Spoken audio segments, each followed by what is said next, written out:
joining me in the anthem and everything. This has been really nice. First off, I do have to say I have been in this area since 2004. I had a couple different jobs at NOC AV on the base before I retired out there in 2009. We had a very wide gamut of places to go after I retired out of the military because I wasn't going to stop working. My wife told me that. So we literally were looking from east to west coast. My wife's family's on the west coast, mine's on the east coast. We've lived everywhere in between, north to south. We've lived overseas, and we couldn't move. Not just because the kids were embedded in school, but the schools were great, the area is great, the town is great. We live just south of Leonardtown Medley's Neck Road. There is so much going on. The very fact you can't get more than 3 miles from water anywhere in St. Mary's County practically was a huge attractor. So thank you for Mayor, for everybody, for the town, but also everybody here in Southern Maryland for welcoming us out-of-towners and making us feel like we're a part of the community here. So what I'm going to do is get this off here so we can get on to the brief. Some of the slides that I'm going to show, it's not death by PowerPoint, trust me. But some of them do have some smaller writing on the line, so if you want to move closer, feel free to move closer if you have trouble seeing. Also, they always say don't start with an alibi. I'm going to start with an alibi. Technical difficulties, there's several videos in this. It may slow it down a little bit, but also the videos unfortunately aren't running this morning. So you saw a video as you came in, hopefully, of some of our flight operations. The pictures really do move, we really do fly, but they're just not going to do it today. So, like Robin said, what I'm going to talk about is primarily the University of Maryland Unmanned Aircraft System Test Site. We focus primarily on civil commercial flight. Mostly small stuff, but getting into larger aircraft also. We take advantage of everything that's been going on down here on the base with the large military aircraft, as well as all very small military drones as well. And I'll use the D word, you can too, drones, it's okay. We generally don't like to use that because it has a lot of other connotations, but drones, UAS, UAV, RPAS, whatever you want to use. We're tied to all that, but we don't do military work for the most part. We do a couple of projects here and there. We do use the restricted airspace. I'm going in for a meeting today with Air Operations to talk about how we do that more. You'll see some discussion of that. But really, we're focused on the future, the civil commercial market of unmanned aircraft. So without further ado, get right into it. We have been around doing this. I've been around doing this for about 4 years, actually, a little bit over 4 years. There's a group effort led by several folks, John Bohannon, Glenn Ives, Robin, Bonnie Green, some other folks, to go after this thing, this unmanned aircraft system economy, and specifically these test sites that the FAA was going to set up. So for several years, it was a lot of conceptual drawings and big clunky pieces. That's our first flight, big aircraft on the back of a pickup truck with a rope, and that launched it. Construction, one-man show, going to trade shows, all that kind of stuff. Today, that's us. This word, I'm not going to, unfortunately, you can't probably read a lot of these words. And that word cloud there is everything with unmanned air systems.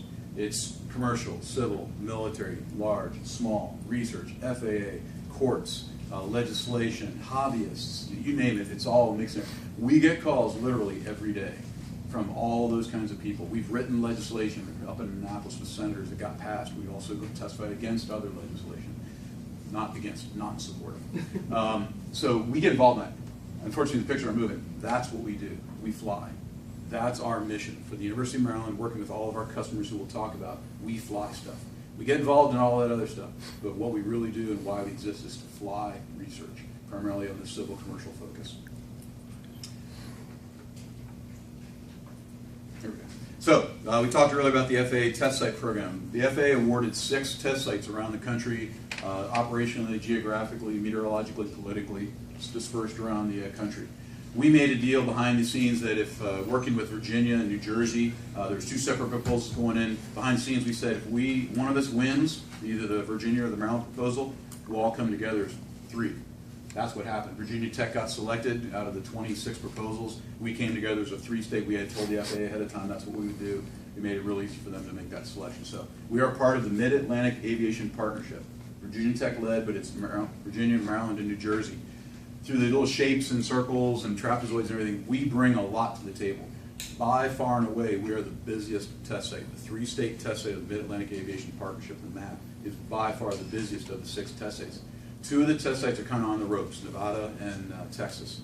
There's Alaska, New York, I'm getting somewhere. So by far, we flew at most points along the way. We're flying over 40% of all of the sorties in the entire test site program are happening in our 3 states. In our 3 states, it's really Virginia and Maryland. New Jersey is getting a little bit busier. They have a great relationship with the FAA up there in Atlantic City. So each state brings a lot to the table. And each state has universities. Virginia Tech is the lead there, University of Maryland with the other satellite campuses in our state, and then was Rutgers, now it's more New Jersey Institute of Technology up in New Jersey, leading the way for the research portion of it. So bring a lot to the table. The FAA likes what we do. They like having us at the table to have the discussions, and having the New Jersey relationship really helps with the FAA discussion as well. But each state runs their own operation. We do collaborate. We'll talk about one of the projects in particular, but we each run our own state, our own program. I am the director of the University of Maryland, but I'm also kind of the Maryland guy that coordinates things going on in Maryland. Not everything, I don't limit, I'm not pushing out, I'm pulling in. So industry, government, academia, all over the state. But then we also work with customers outside of the state, and you'll see some of the things that we have done outside the state as well. Very busy. The last 6 to 9 months, 9 months to a year, we've gotten extremely busy. We have over 30 projects in development, flight projects in development right now, executing all the way through, just thinking about. You'll see some of the vehicles we have. It's gotten very busy out there, and you'll see where we're located at the St. Mary's County Airport. We are already busting at the seams of our brand new building that we just moved into in December. So very exciting. Again, though, what are we here for? Requirements-based research. A lot of the companies, even a lot of the test sites, are very enamored of the shiny object, the new toy, the new drone that just came out from DJI or somebody else. And, wow, it's so cool, it does these things, it does that, the other thing. We don't care. What we want to know is, what does the user need the aircraft to do?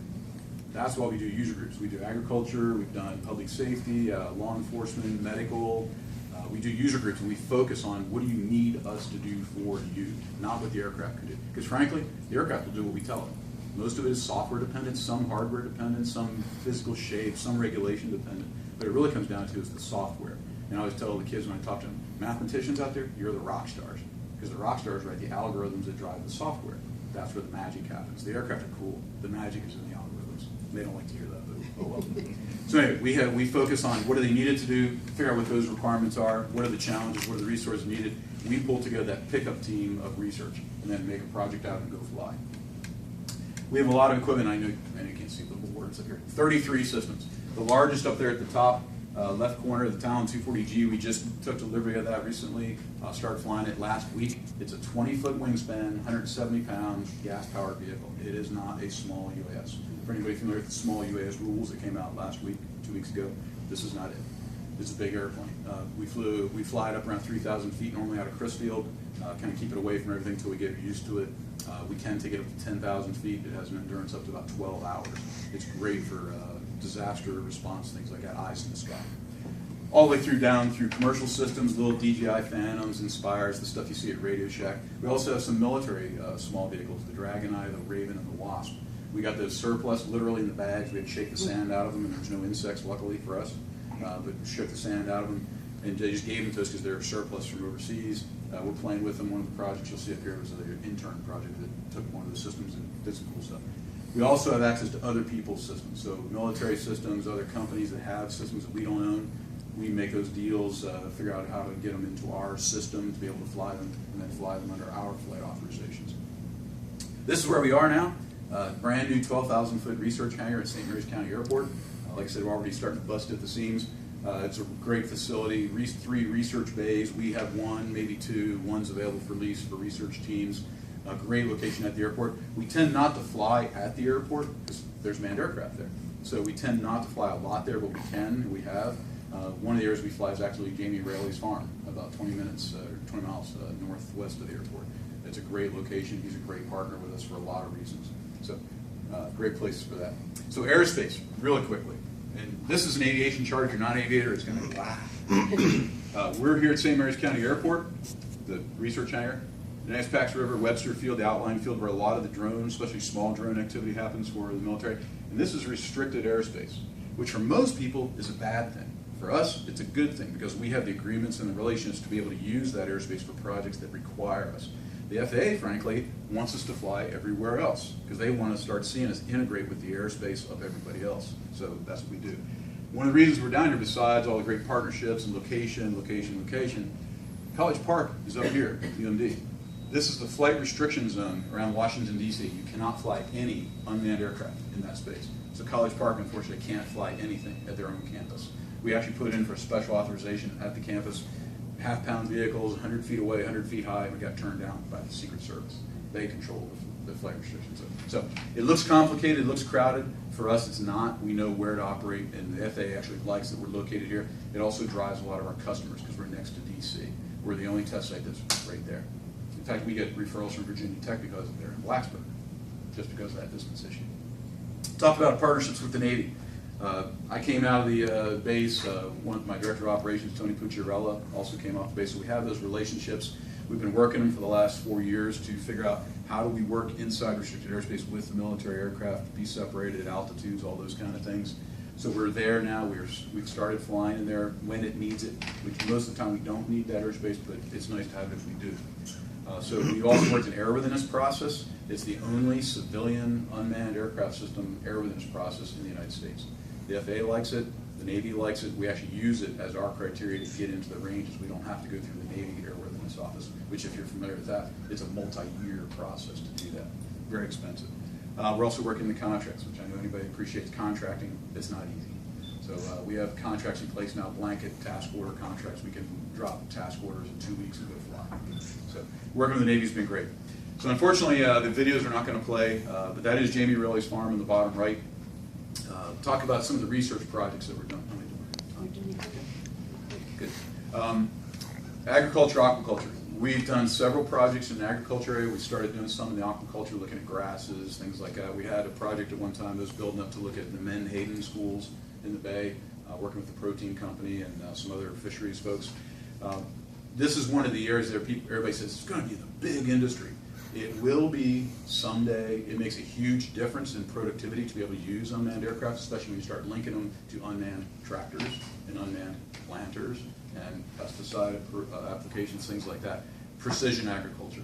We're not there yet. One of the things we're really not there yet is on the cost front. Nobody knows how much to charge and how much the farmers are willing to pay and things like that. So, but there is a huge amount of promise. The one thing I would show there in that right side of that bottom right photo is the turf farm. Our very first flight, we had an intern with us who had a software stitching program that would take pictures and stitch them together into an image and then analyze the image for colors and things. So we had an intern, we had one of our air vehicles, multi-rotary with a sensor on it. And Janie said, hey, can you go out and look at that turf farm, my cousin's turf farm, just see what it looks like. We think we have 10 to 15% damage. We're coming up in about a month and a half to harvest for the turf. Let us know how it looks. So we went out and flew the pattern, about 25-minute flight, got it all, gave it to the intern. This guy's a sophomore at UMD. He goes off about 2 hours doing that thing he does. Comes back 2 hours later, here's a file, gives it to us. So we pull Jamie and says, you have 45% damage in your field. Mm-hmm. He adjusted his fertilizer schedule, adjusted some other things that was going on. 3 weeks later, he harvested almost 100% wow. in the field. So it makes a difference. And it's going to get better and better numbers, data, all that kind of stuff. So great aspect. And we're getting linked in now with the ag extension offices and all those folks. Public safety. There's a really cool video. We've done a lot of law enforcement, medical, EMS, fire, demos, research on what's possible.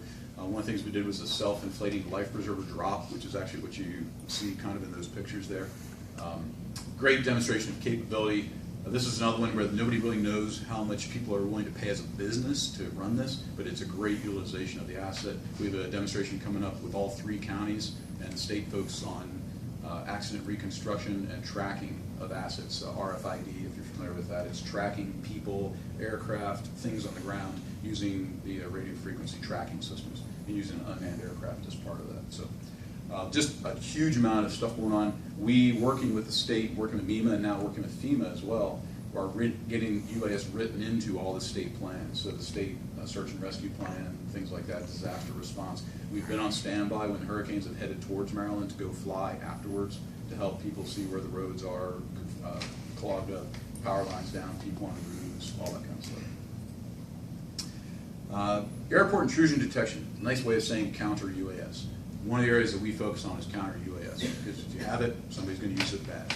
So one of the best, most interested customers in this capability, besides the airports, the NFL.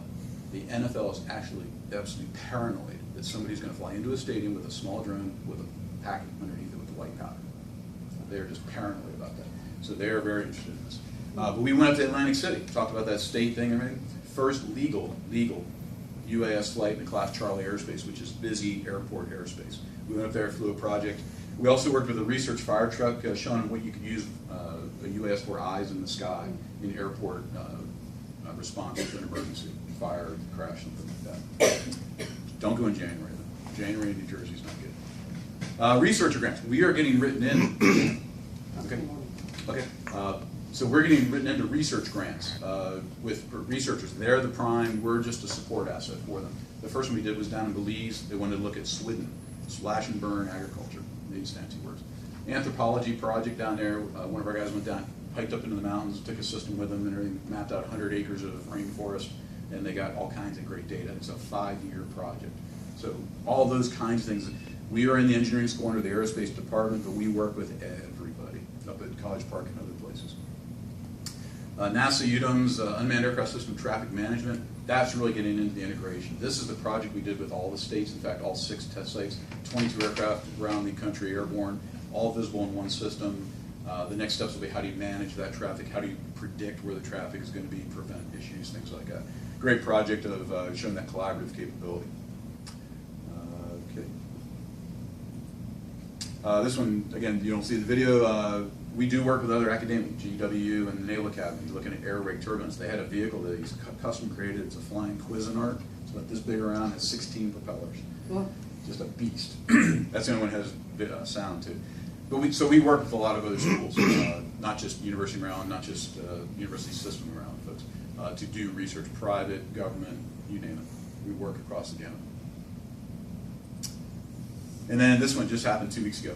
Lifeline across the bay. You may have seen the press release came out. We flew a drone all the way across Chesapeake Bay with a simulated medical package. First time civil commercial flight across Chesapeake Bay.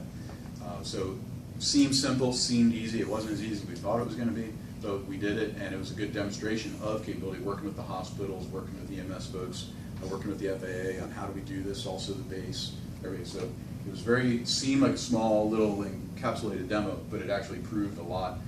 Even proved some things we don't want to do in the future. Long term, I talked about the Navy. We are being viewed as a resource now for the Navy to take up some of the buffer. They get very busy down at Webster, things like that. We are available to them as a buffer to do some additional work that they can't bring on, or it's just a little bit too small for them to worry too much about. We work with NOAA, the weather satellite system, GOESR. We fly satellite surrogate. What will the satellite see when it's launched using an unmanned aircraft system? And then again, counter-UAS. Those are our 3 concentration areas that we're really focusing on. We'll do anything, especially for the right price, but what we really are focusing on is public safety, disaster response, environmental sensing, and then the counter-UAS work. And counter-UAS, as you can imagine, a lot is with the Department of Homeland Security involvement. So last couple slides here, really quick.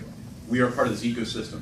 Where are we going? As Robin mentioned, where's the future going? Diversifying the economy, keeping the defense dollar, but now how do we build on that? Swords into plowshares kind of idea. So the third building, the colloquial third building in the Higher Education Center, we're actually designing it as we speak. Had a meeting yesterday on it. It's going to be expansion for the Higher Education Center, their programs, but it's also going to be a research center for autonomous technologies run by the University of Maryland. So you will have University of Maryland researchers, PhDs, graduate students, graduate assistants, all those kind of folks here at the Higher Education Center in this brand new building. So it's very exciting. It'll be complete, ready to move in, up and running in 2020. The airport has a big 3-phase expansion. The light green stuff's already done. We're the first building in the blue phase. So the blue and brown phase is actually construction. They're pouring concrete on the second building there. Started 2 days ago. And then the third phase is the purple hangars, the large ramp, the runway extension. It's already approved. Now it's a matter of saying go. FAA is actually going to pay 90% of it. County and state will pick up the other 10%. And then we create this opportunity.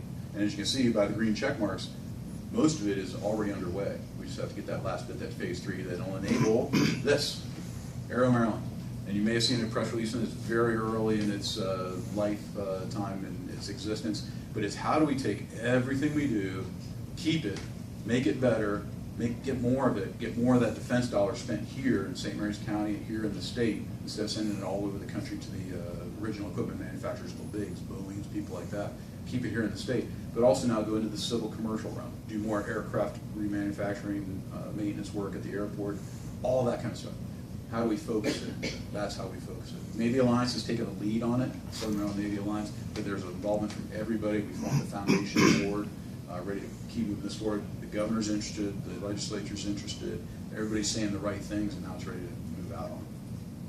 And that's it. Sorry about the videos. That's really what it's all about. It's getting things done, getting things airborne, and taking advantage of it to turn it into jobs. Now, I said it last, but it's actually the most important thing that everything else really gets focused on, is how do we create jobs, both in the defense realm, but also now in the civil commercial realm, that'll keep people here, keep our kids here, help education, strengthen the community, bring it all together, and focus it on the future. A few questions?